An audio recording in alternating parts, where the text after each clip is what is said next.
பிஸ்மில்லாஹிர் ரஹ்மானிர் ரஹீம்.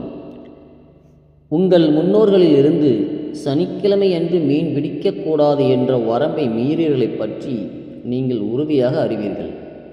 அதனால் அவர்களை நோக்கி சிறுமையடைந்த குரங்குகளாகி விடுங்கள் என்று கூறினோம். இன்னும் நாம் இதனை அக்காலத்தில் உள்ளவர்களுக்கும் அதற்கு பின் வரக்கூடியவர்களுக்கும் படிப்பினையாகவும் பயபக்தியுடையவர்களுக்கு நல்ல உபதேசமாகவும் ஆக்கினோம். இன்னும் இதையும் நினைவு கூறுங்கள். மூசா தம் சமூகத்தாரிடம், நீங்கள் ஒரு பசுமாட்டை அறுக்க வேண்டும் என்று நிச்சயமாக அல்லாஹ் உங்களுக்கு கட்டளையிடுகிறான் என்று சொன்னபோது அவர்கள், மூசாவை எங்களை பரிகாசத்திற்கு ஆளாக்குகிறீரா என்று கூறினர். அப்பொழுது அவர், அப்படி பரிகசிக்கும் அறிவினர்களில் ஒருவனாக நான் ஆகிவிடாமல் அல்லாஹ்விடம் பாதுகாப்பு தேடுகிறேன் என்று கூறினார். அந்த மாடு எத்தகையது என்பதை எங்களுக்கு விளக்கும்படி இறைவனிடம் எங்களுக்காக வேண்டுவீராக என்றார்கள். அந்த பசுமாடு அதிக கிழடுமல்ல கன்றுமல்ல, அவ்விரண்டுக்கும் இடைப்பட்டதாகும். எனவே உங்களுக்கு இடப்பட்ட கட்டளை நிறைவேற்றுங்கள் என்று அல்லாஹ் கூறுவதாக மூசா கூறினார். அதன் நிறம் யாது என்பதை விளக்கும்படி எங்களுக்காக இறைவனை வேண்டுவீராக என அவர்கள் திரும்பவும் கூறினார்கள். அவர் கூறினார், திடமாக அது மஞ்சள் நிறமுடைய பசுமாடு, கெட்டியான நிறம், பார்ப்பவர்களுக்கு பரவசம் அளிக்கும் அதன் நிறம் என அவ்விறைவன் அருளினான் என்று மூசா கூறினார். உமது இறைவனிடத்தில் எங்களுக்காக பிரார்த்தனை செய்வீராக. அவன் அது எப்படிப்பட்டது என்பதை எங்களுக்கு தெளிவுபடுத்துவான். எங்களுக்கு எல்லா பசுமாடுகளுமே ஒரே மாதிரியாகத்தான் தோற்றமளிக்கின்றன. அல்லாஹ் நாடினால் நிச்சயமாக நாங்கள் நேர்வழி பெறுவோம் என்று அவர்கள் கூறினார்கள். அவர், நிச்சயமாக அப்பசுமாடு நிலத்தில் உழவடித்தோ நிலத்திற்கு நீர் பாய்ச்சவோ பயன்படுத்தப்படாதது, ஆரோக்கியமானது, எந்த விதத்திலும் வடுவில்லாதது, குறையில்லாதது என்று இறைவன் கூறுகிறான் என கூறினார். இப்பொழுதுதான் நீர் சரியான விவரத்தை கொண்டு வந்தீர் என்று சொல்லி அவர்கள் செய்ய இயலாத நிலையில் அப்பசுமாட்டை அறுத்தார்கள்.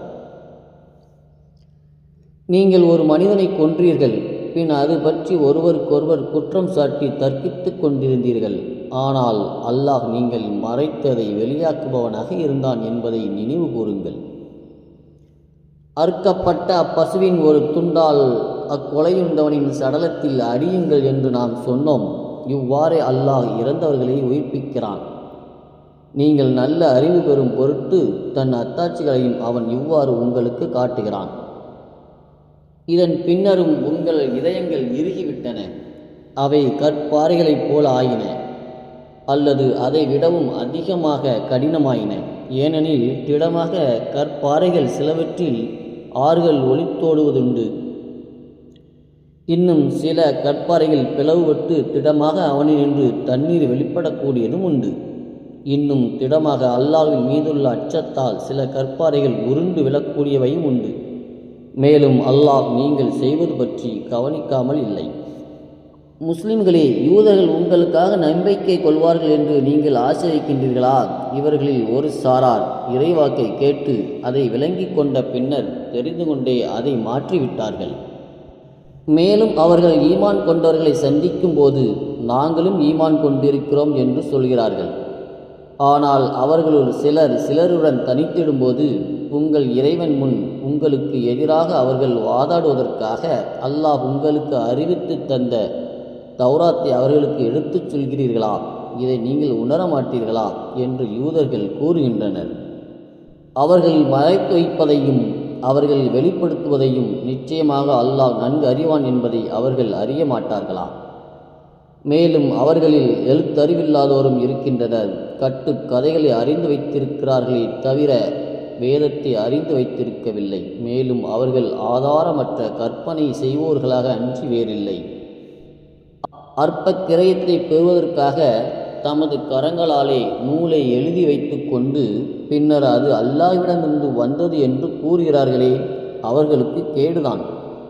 அவர்களுடைய கைகள் இவ்வாறு எழுதியதற்காகவும் அவர்களுக்கு கேடுதான். அதிலிருந்து அவர்கள் ஈட்டும் சம்பாத்தியத்திற்காகவும் அவர்களுக்கு கேடுதான்.